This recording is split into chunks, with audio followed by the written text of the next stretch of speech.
നമസ്കാരം. കേരളത്തിൽ ഏറ്റവും അധികം ചർച്ചയായിരുന്ന വിഷയമാണ് വഖഫ് ഭേദഗതി നിയമം. ഇടതും വലതും ഒരുപോലെ അതിനെ എതിർത്തു. BJP-ക്കാർ മാത്രമാണ് വഖഫ് ഭേദഗതി നിയമത്തിന് അനുകൂലമായ നിലപാടെടുത്തത്. വഖഫ് ഭേദഗതി നിയമം കേരളത്തിലെ സമത്വത്തിനു വേണ്ടി, മതേതരത്വത്തിനു വേണ്ടിയുള്ള ഒരു നിയമമാണ് എന്ന് പറഞ്ഞ് കേരളത്തിലെ ക്രൈസ്തവ മെത്രാന്മാരെ അധിക്ഷേപിക്കാൻ പലരും രംഗത്തിറങ്ങി. മുസ്ലിം വിശ്വാസികളുടെ അവകാശങ്ങൾ ചൂഴ്ന്നെടുക്കാൻ വേണ്ടി സംഘടിതമായി മുസ്ലിം വിരുദ്ധ മോദി സർക്കാർ കൊണ്ടുവന്ന ഒരു തട്ടിപ്പാണ് എന്ന് വിശ്വസിക്കുകയും പ്രചരിപ്പിക്കുകയും ചെയ്തു ഇക്കൂട്ടർ. പൗരത്വ ഭേദഗതി നിയമം പോലെ ഇത് കേരളത്തിൽ വേണ്ടതുപോലെ ചൂടുപിടിക്കാതിരുന്നത് ക്രൈസ്തവരെ ഭയന്നാണ്. മുനമ്പത്തെ വേളങ്കണ്ണിപ്പള്ളിയും അവിടെയുള്ള ഏതാണ്ട് 600ഓളം മനുഷ്യരും വഴിയാധാരമാകുന്ന ഒരു അനുഭവം വഖഫ് നിയമവുമായി ബന്ധപ്പെട്ടുള്ളത് കൊണ്ട് തന്നെ നിയമമാറ്റം അവരുടെ രക്ഷയൊരുക്കും എന്നതിനാൽ ക്രൈസ്തവർ ഒരുമിച്ച് മുനമ്പത്തിന് വേണ്ടി നിലപാടെടുത്തു. അതുകൊണ്ട് മാത്രം UDF-ഉം LDF-ഉം വലിയ ആവേശം കാണിച്ചില്ലെങ്കിലും വഖഫ് ഭേദഗതി നിയമം മുസ്ലിം ജനതയ്ക്കെതിരാണ് എന്ന് പറഞ്ഞുകൊണ്ട് LDF-ന്റെയും UDF-ന്റെയും MP-മാർ മുഴുവൻ പാർലമെന്റിൽ ഭേദഗതി നിയമത്തിനെതിരെ വോട്ട് ചെയ്തു. ഇത് കേരളത്തിലെ സാധാരണ മനുഷ്യർക്കുണ്ടാക്കിയ വേദന ചില്ലറയായിരുന്നില്ല. എന്നിട്ട് ഇവരെല്ലാവരും കൂടി മത്സരിച്ചു കൊണ്ടുപോയി സുപ്രീം കോടതിയിൽ ഹർജി കൊടുത്തു. ഈ നിയമമേ റദ്ദ് ചെയ്യണം, അത് നടപ്പിലാക്കുന്നത് സ്റ്റേ ചെയ്യണം എന്നായിരുന്നു ആവശ്യം. സുപ്രീം കോടതി വിശദമായി വാദം കേട്ടു, പ്രാഥമിക വിധി പ്രഖ്യാപിച്ചു. എന്ന് വെച്ചാൽ ഇനിയും വാദം കേൾക്കൽ തുടരും, അതിൻ്റെ അന്തിമ വിധി പിന്നെയേ വരൂ. എന്നാൽ ഈ വിധി സ്റ്റേ ചെയ്യണം എന്ന ആവശ്യം കോടതി നിരസിക്കുകയും ചില വകുപ്പുകൾ മാത്രം തൽക്കാലത്തേക്ക് സ്റ്റേ ചെയ്യുകയും ചെയ്തു. അതിനർത്ഥം ആ വകുപ്പുകൾ ഒഴികെയുള്ള മറ്റ് ഭേദഗതി നിയമം നടപ്പിലാക്കുന്നതിന് വേണ്ടി സർക്കാരിന് ഇപ്പോൾ നോട്ടിഫിക്കേഷൻ ഇറക്കാം, അത് നടപ്പിലാക്കും എന്ന് തന്നെയാണ്. എന്ന് വെച്ചാൽ വഖഫ് ഭേദഗതി നിയമം ഇവിടെ നടപ്പിലാവാൻ പോകുന്നു എന്നർത്ഥം. സുപ്രീം കോടതി വിധിയുമായി ബന്ധപ്പെട്ട് ഇന്നലെ ഞാനൊരു വീഡിയോ ചെയ്തിരുന്നു, സ്റ്റാലിൻ ദേവന്റെ അഭിപ്രായം ഉൾപ്പെടുത്തിയിരുന്നു. എന്നാൽ സുപ്രീം കോടതി വിധി മുഴുവനായി പരിശോധിച്ചാൽ ചില വിചിത്രമായ സംഗതികൾ കണ്ടെത്താൻ കഴിയും. അതിലേറ്റവും പ്രധാനപ്പെട്ടത്, മുനമ്പം വിഷയത്തിൽ എന്നെപ്പോലെയുള്ളവർ പിന്തുണച്ചത്, കേരളത്തിലെ ക്രൈസ്തവ സമൂഹം ഒന്നാകെ പിന്തുണച്ചത് സുപ്രധാനമായ ഒരു കാര്യത്തിന് പുറത്താണ്. ആ നിയമത്തിലെ ചില വകുപ്പുകളോട് വിയോജിപ്പുണ്ടാവണം എന്ന് പറയുമ്പോൾ തന്നെ അതിലെ ഒരു പ്രധാനപ്പെട്ട സെക്ഷൻ, അതായത് സെക്ഷൻ 40, അത് ഭരണഘടനാ വിരുദ്ധമാണ്, അത് നടപ്പിലാക്കരുത് എന്നതായിരുന്നു ഏറ്റവും പ്രധാനപ്പെട്ട ആവശ്യം. നിലവിലുണ്ടായിരുന്ന നിയമത്തിന്റെ, പഴയ നിയമത്തിന്റെ സെക്ഷൻ 40 അനുസരിച്ച് ഒരാളുടെ താമസ സ്ഥലം അല്ലെങ്കിൽ ഒരു സ്ഥാപനം വഖഫിൻ്റെതാണ് എന്ന് ഒരു പരാതി കിട്ടിയാൽ വഖഫ് ബോർഡിനെ അത് പരിശോധിച്ച് തീരുമാനമെടുക്കാം. വഖഫ് ബോർഡ് അത് വഖഫിൻ്റെതാണ് എന്ന് പ്രഖ്യാപിച്ചാൽ അത് വഖഫിൻ്റെതാണ്. എൻ്റെയോ നിങ്ങളുടെയോ വാസസ്ഥലം വഖഫിൻ്റെതാണ് എന്ന് ആരെങ്കിലും പരാതിപ്പെട്ടാൽ വഖഫ് ബോർഡിനെ അത് അളന്ന് തിട്ടപ്പെടുത്തി വഖഫിൻ്റെ സ്വത്തായി ലിസ്റ്റിൽപ്പെടുത്താം. മുനമ്പത്തെ 700ഓളം വീടുകളും മുനമ്പം പള്ളിയും അങ്ങനെയാണ് വഖഫിൻ്റെ ലിസ്റ്റിൽ വന്നത്. പിന്നീട് ആരുടെ ഭൂമിയാണോ വഖഫിൻ്റെതെന്ന് പറഞ്ഞത് അവർ വഖഫ് ട്രിബ്യൂണലിനെ സമീപിക്കണം. വഖഫ് ട്രിബ്യൂണൽ ഒരു വിധി പ്രഖ്യാപിച്ചാൽ ആ വിധിക്ക് അപ്പീലില്ല. എന്ന് വെച്ചാൽ അത് അന്തിമമാണ്. ഹൈക്കോടതിയിലോ സുപ്രീം കോടതിയിലോ മറ്റൊരു കോടതിയിലോ പോവാൻ കഴിയില്ല.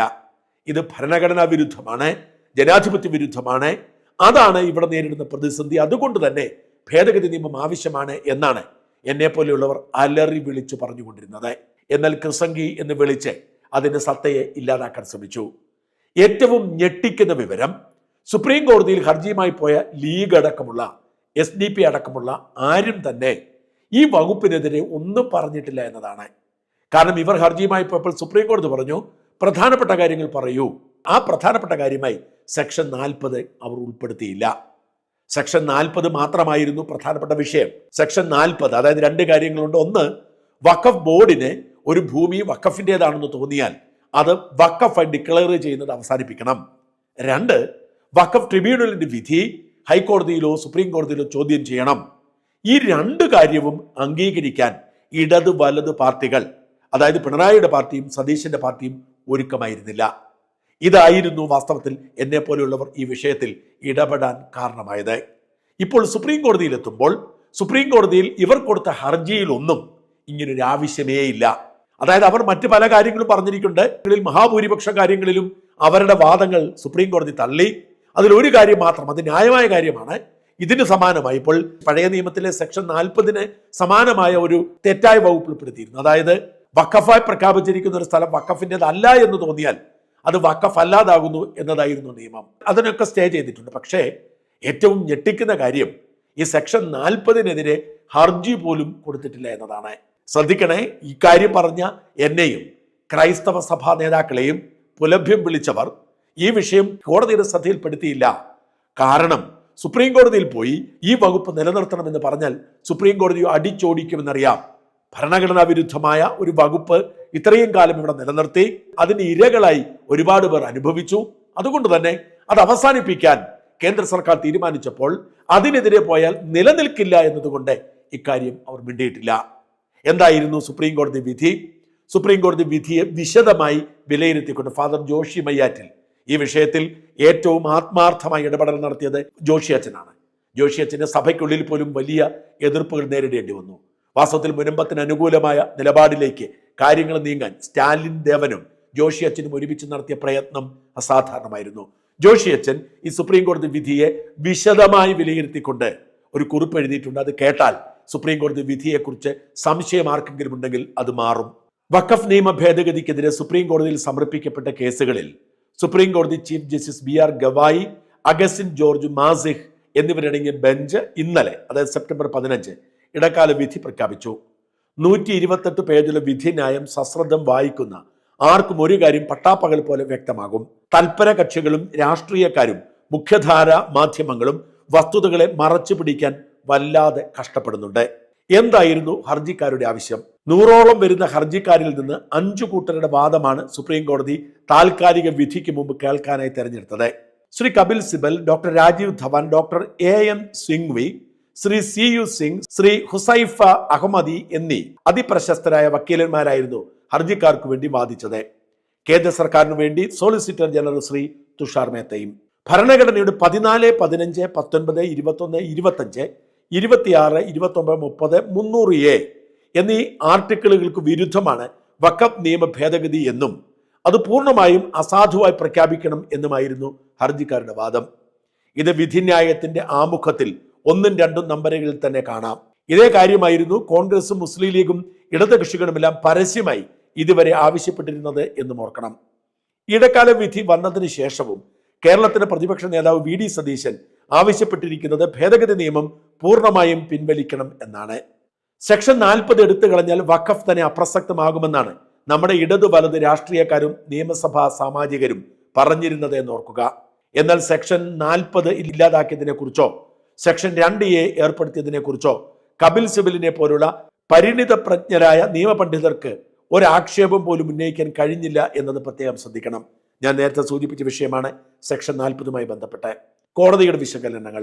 വഖഫ് ആക്ട് 2025 മുഴുവനെ സ്റ്റേ ചെയ്യാൻ പരാതിക്കാർ പ്രഥമ ദൃഷ്ടിയ ശക്തമായ വാദങ്ങൾ ഉന്നയിച്ചിട്ടുണ്ടോ എന്ന് പരിശോധിക്കേണ്ടതുണ്ട് എന്ന ആമുഖത്തോടെയും 1923 മുതലുള്ള വഖഫ് ആക്ടുകളുടെ ചരിത്രം കൂലങ്കക്ഷമായി അവതരിപ്പിച്ചുകൊണ്ടുമാണ് വിധിന്യായത്തിലെ 120 നമ്പറിൽ വാദങ്ങളുടെ വിശകലനം കോടതി ആരംഭിക്കുന്നത്. എതിർക്കപ്പെടുന്ന നിയമത്തിലെ മിക്കവാറും എല്ലാ വകുപ്പുകളുടെയും ഭരണഘടനാ സാധുതയെ ചോദ്യം ചെയ്യാൻ ഹർജിക്കാർ ശ്രമിക്കുന്നുണ്ടെങ്കിലും മുന്നോട്ട് വെച്ച വാദങ്ങളുടെ അടിസ്ഥാനത്തിൽ 2025 ഭേദഗതിക്കെതിരെ മൊത്തത്തിൽ നിലനിൽക്കുന്ന ഒരു കേസും പ്രഥമ ദൃഷ്ടിയ കണ്ടെത്തിയിട്ടില്ലെന്നും ഹർജിക്കാരുടെ പരാതി ഭേദഗതി നിയമത്തിലെ ഏതാനും ചില വ്യവസ്ഥകളെ 3(6), 3(CA), 3(DA), 3(EA), 9, 14, 23, 36, 104, 107, 108, 108A കേന്ദ്രീകരിച്ചാണെന്നും വിധിന്യായം ആദ്യമേ വ്യക്തമാക്കിയിട്ടുണ്ട്. ശ്രദ്ധിക്കുക, 40ാം സെക്ഷനെ കുറിച്ച് ഒരു തരത്തിലുള്ള തർക്കവും ഉണ്ടായില്ല. കോടതി അതേക്കുറിച്ച് മിണ്ടിയിട്ടുമില്ല. വഖഫ് ബോർഡിൽ മറ്റു മതസ്ഥരുടെ സാന്നിധ്യം, വഖഫായി നോട്ടിഫൈ ചെയ്യപ്പെട്ടിട്ടുള്ള വസ്തുക്കൾ സർക്കാരിൻ്റെതാണെന്ന കളക്ടറുടെ റിപ്പോർട്ടിന്മേൽ ഡീനോട്ടിഫിക്കേഷൻ, 5 വർഷം മുസ്ലിമായി ജീവിച്ചിട്ടുള്ള ആൾക്ക് വഖഫ് ചെയ്യാനാകൂ എന്ന വ്യവസ്ഥ എന്നീ 3 വിഷയങ്ങളെ ഇടക്കാല വിധി പറയാനായി പരിഗണിക്കെടുക്കുന്നു എന്നായിരുന്നു ആദ്യം കേട്ടിരുന്നതെങ്കിലും മേൽ പരാമർശിച്ച എല്ലാ പരാതികളെയും സംബന്ധിച്ച സുപ്രീം കോടതി താൽക്കാലിക വിധി പ്രസ്താവനം നടത്തിയിരിക്കുന്നു. നേരത്തെ സൂചിപ്പിച്ച എല്ലാ വകുപ്പുകളെക്കുറിച്ചും, അതായത് സ്റ്റേ ചെയ്യണം എന്ന് കോടതിക്ക് തോന്നിയ എല്ലാ വിഷയത്തെക്കുറിച്ചും കോടതി പരിഗണിച്ച് വിധി പ്രഖ്യാപിച്ചിട്ടുണ്ട്. യഥാർത്ഥ സ്റ്റേ ഉള്ളത് ഒരു സെക്ഷൻ മാത്രം എന്നാണ് ഫാദർ ജോഷി പറയുന്നത്. 13ഓളം ഗുരുതര വിഷയങ്ങളാണ് ഹർജിക്കാർ കോടതിയുടെ മുന്നിൽ അവതരിപ്പിച്ചത്. അവയിൽ കോടതി പൂർണ്ണമായും മരവിപ്പിച്ചത് ഒരേ ഒരു സെക്ഷൻ മാത്രമാണ്. അതും വഖഫായി പ്രഖ്യാപിക്കപ്പെട്ട സർക്കാർ സ്വത്ത് അന്വേഷിക്കുന്നതിന്റെ പ്രക്രിയയുമായി ബന്ധപ്പെട്ട് ഇനി ആ വിഷയങ്ങളും വിധികളും നമുക്കൊന്ന് പരിശോധിക്കാം. ഒന്ന്, സെക്ഷൻ 3(6) 2 വിഷയങ്ങൾ.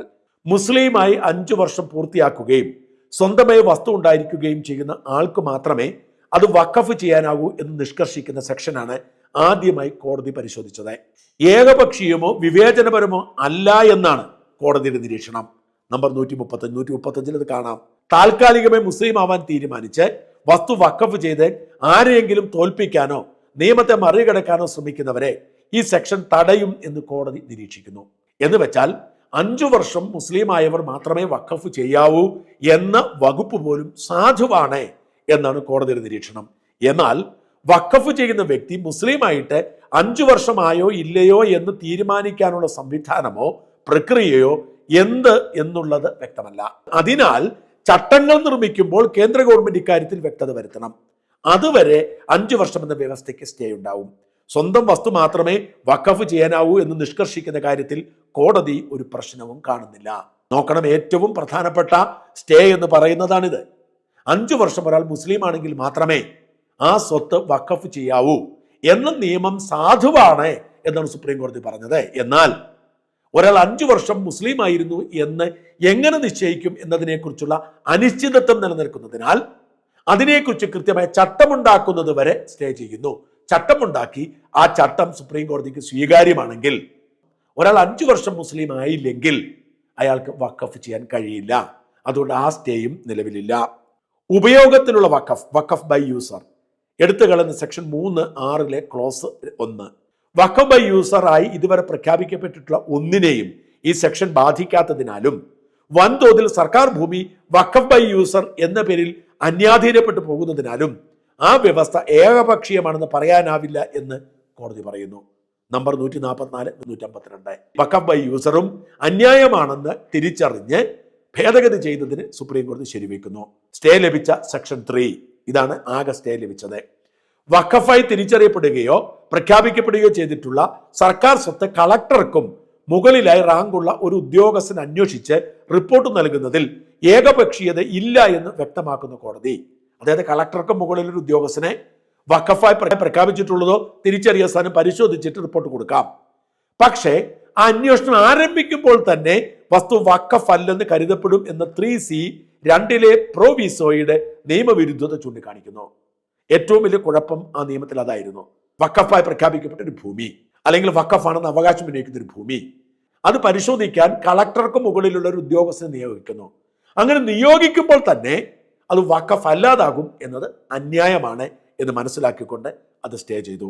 വസ്തു സർക്കാർ ഭൂമിയാണ് എന്ന് തീരുമാനിക്കുന്നതോടൊപ്പം റവന്യൂ രേഖകളിൽ തിരുത്തലുകൾ വരുത്താൻ മേൽപ്പറഞ്ഞ ഉദ്യോഗസ്ഥനെ അനുവദിക്കുന്ന 3(c)(യിലെ വ്യവസ്ഥയും അദ്ദേഹത്തിന്റെ റിപ്പോർട്ടിന്റെ വെളിച്ചത്തിൽ വഖഫ് ബോർഡിനെ കൊണ്ട് വഖഫ് രേഖകളിൽ തിരുത്തൽ വരുത്താൻ സംസ്ഥാന സർക്കാർ അനുവദിക്കുന്ന 3(c)(4)(ലെ വ്യവസ്ഥയും പ്രഥമ ദൃഷ്ട്യാ നിയമവിരുദ്ധമാണെന്നും കോടതി നിരീക്ഷിക്കുന്നു. മേൽപ്പറഞ്ഞ ഉദ്യോഗസ്ഥന്റെ റിപ്പോർട്ട് സർക്കാർ വഖഫ് ട്രിബ്യൂണലും ആവശ്യമെങ്കിൽ ഉപരിക്കോടതിയിലും അവതരിപ്പിച്ച് വിധി സമ്പാദിക്കണം.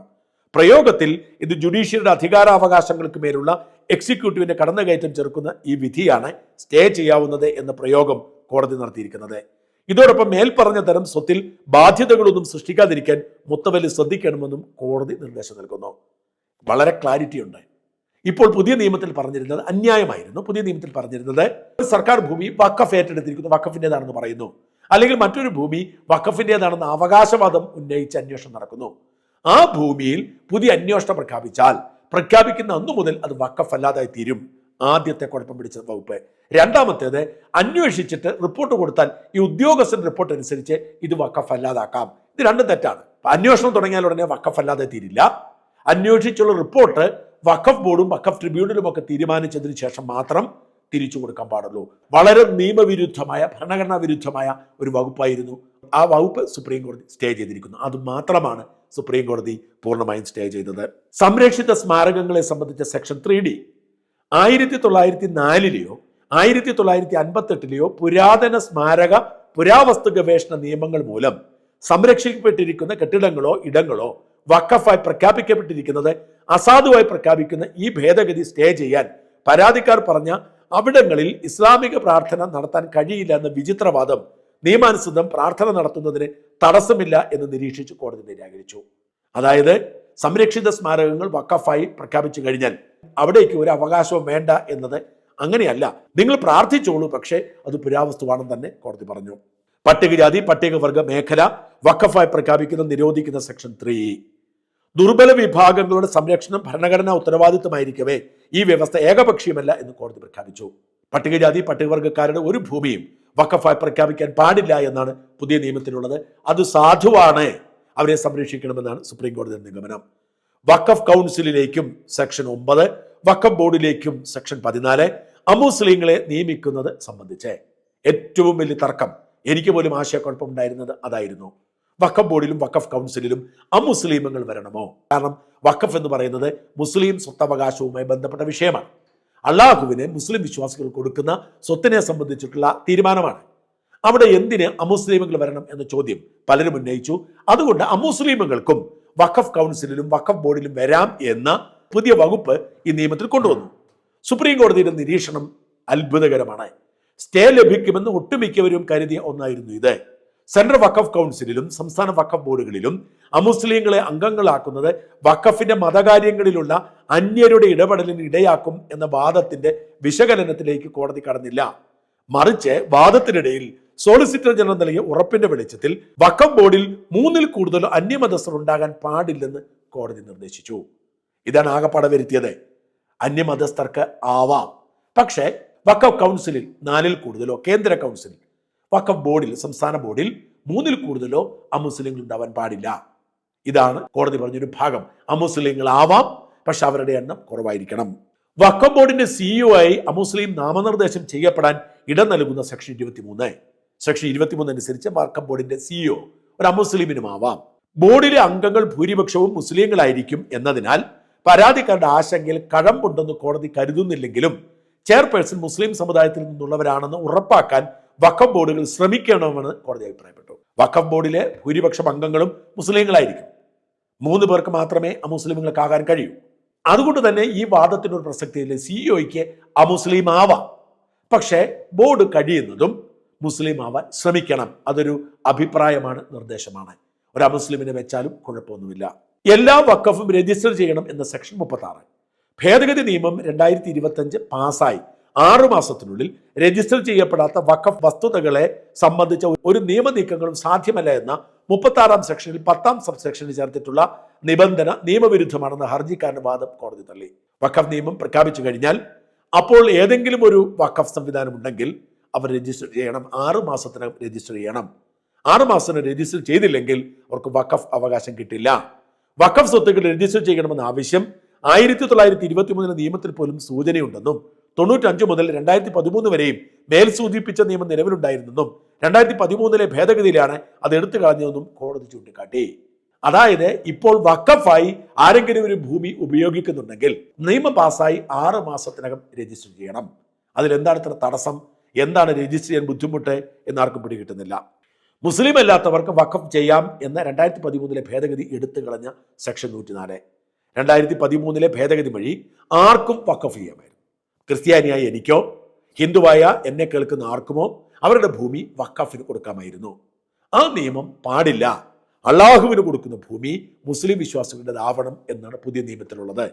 വഖഫ് തികച്ചും ഒരു ഇസ്ലാമിക കാര്യമാണെന്ന് വാദിക്കുന്ന ഹർജിക്കാർ തന്നെ മുസ്ലിം അല്ലാത്തവർക്ക് വഖഫ് ചെയ്യാൻ അവസരം ഉണ്ടാകണം എന്ന് വാദിക്കുന്നതിലുള്ള വൈരുദ്ധ്യം കോടതി ചൂണ്ടിക്കാട്ടുന്നു. 197-ാമത്തെ പാരഗ്രാഫിൽ അത് പറയുന്നുണ്ട്.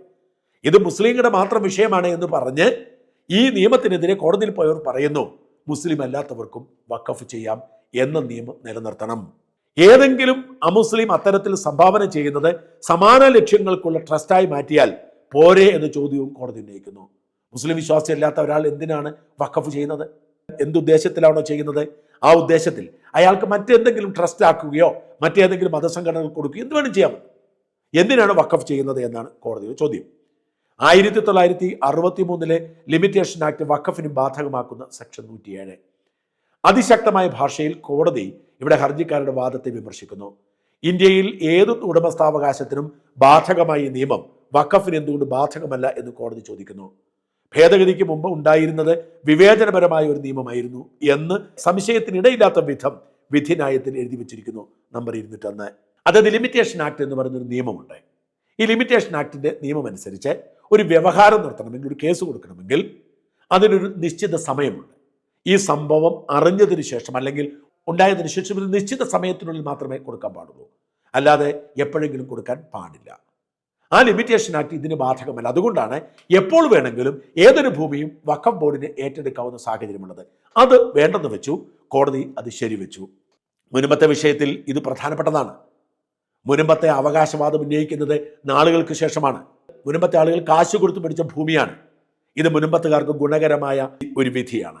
വഖഫ് ഭൂമിയിൽ നിന്നുള്ള കുടിയൊഴിപ്പിക്കലിനെ സംബന്ധിച്ച സെക്ഷൻ 108 എടുത്തു കളഞ്ഞത് സംബന്ധിച്ച്, ഉപേക്ഷിച്ചു പോയ വസ്തുക്കളുടെ ഭരണനിർവഹണത്തെ സംബന്ധിച്ച് 1950 നിയമം നിലവിലുള്ളപ്പോൾ എഴുതി ചേർത്ത ഈ സെക്ഷൻ ആ നിയമം പിൻവലിച്ചതിന്റെ ഭാഗമായി പിൻവലിക്കുന്നതിൽ ഒരു തെറ്റും കോടതി കാണുന്നില്ല. അതായത് വഖഫ് ഭൂമിയിൽ നിന്ന് കുടിയൊഴിപ്പിക്കാനുള്ള നിയമവും എടുത്തു കളഞ്ഞു. സെക്ഷൻ 108A എടുത്തു കളഞ്ഞു സംബന്ധിച്ച് വഖഫ് ഭൂമിയിൽ നിന്നുള്ള കുടിയൊഴിപ്പിക്കൽ നിയമത്തെ ഇന്ത്യയിൽ നിലവിലുള്ള മറ്റേതു നിയമത്തിനും മുകളിൽ പ്രതിഷ്ഠിക്കുന്ന സെക്ഷൻ 108A നിലവിൽ വന്നത് 2013 ഭേദഗതിയിലൂടെയാണ് എന്നും ആ നിയമത്തിന് വെറും 11 വർഷത്തെ ആയുസ്സുള്ള എന്നും നിരീക്ഷിക്കുന്ന കോടതി അത് നീക്കുന്നതിൽ പ്രഥമ ദൃഷ്ടിയ ഒരു പ്രശ്നവുമില്ലെന്ന് പ്രസ്താവിക്കുന്നു. വാസ്തവത്തിൽ ഈ മുമ്പ് സൂചിപ്പിച്ച വഖഫ് ഭൂമിയിലെ കുടിയൊഴിപ്പിക്കൽ എന്ന അമിതാധികാരം കിട്ടിയത് 2013 അതായത് മൻമോഹൻ സിംഗ് സർക്കാരിന്റെ അവസാന വർഷം അവർ കൃത്യമായ പ്രീണന ലക്ഷ്യത്തോടെ കൊണ്ടുവന്നതാണ്. 11 വർഷമായുള്ള നടപ്പിലാക്കിയിട്ട് അത് എടുത്തു കളഞ്ഞതിൽ ഒരു കുഴപ്പവുമില്ല എന്ന് കോടതി പറയുന്നു. ഉപസംഹാരമായി സുപ്രീം കോടതി വ്യക്തമാക്കുന്നത് ഇങ്ങനെയാണ്: മൊത്തത്തിൽ നോക്കുമ്പോൾ മുഴുവൻ നിയമത്തിലെയും വ്യവസ്ഥകൾ സ്റ്റേ ചെയ്യാൻ ഉതകുന്ന ഒരു വിഷയവും ഉന്നയിക്കപ്പെട്ടതായി ഞങ്ങൾ കാണുന്നില്ല. അതിനാൽ ഭേദഗതി നിയമം സ്റ്റേ ചെയ്യണമെന്ന ആവശ്യം നിരസിക്കപ്പെട്ടിരിക്കുന്നു. ചുരുക്കി പറഞ്ഞാൽ വഖഫ് ഭേദഗതിയുടെ ഭരണഘടനാനുസൃതവും മുൻ നിയമത്തിന്റെ ഭരണഘടനാ വിരുദ്ധതയുമാണ് ഇടക്കാല വിധിയിലൂടെ വ്യക്തമാക്കുന്നത്. ഇതിന്റെ വെളിച്ചത്തിൽ കേന്ദ്ര സർക്കാർ ഉടനടി ഒരു അസാധാരണ പാർലമെന്റ് വിളിച്ചുകൂട്ടി വഖഫ് ചട്ടങ്ങൾ പാസാക്കി സംസ്ഥാന സർക്കാരിന് നിർദ്ദേശങ്ങൾ നൽകും എന്ന് പ്രതീക്ഷിക്കുന്നു. കേന്ദ്രമന്ത്രി ശ്രീ കിരൺ റിജിജു മുനമ്പംകാർക്ക് നൽകിയ 3 ആഴ്ചയുടെ ഉറപ്പ് ഇനിയും നീളില്ലെന്ന് പ്രതീക്ഷിക്കുന്നു. വഖഫ് ഭേദഗതി നിയമവും അതിനെ സംബന്ധിച്ചുള്ള തർക്കങ്ങളും സുപ്രീം കോടതി വിധിയോടുകൂടി പരിഹരിക്കപ്പെട്ടിരിക്കുന്നു. മുനമ്പംകാർക്ക് മാത്രമല്ല, വഖഫ് ഭീകരതയുടെ ഇരയായ സകലർക്കും ആശ്വസിക്കാം. ഭരണഘടന ഒരിക്കൽ കൂടി സംരക്ഷിക്കപ്പെട്ടിരിക്കുന്നു. ചില ഗൂഢലക്ഷ്യങ്ങളോടെ മത താല്പര്യങ്ങൾ സംരക്ഷിക്കാൻ ഏതൊരു സാധാരണക്കാരനെയും ഇറക്കിവിടാനുള്ള ഭരണഘടനാ വിരുദ്ധമായ പ്രീണന നിയമം അസാധുവായിരിക്കുന്നു.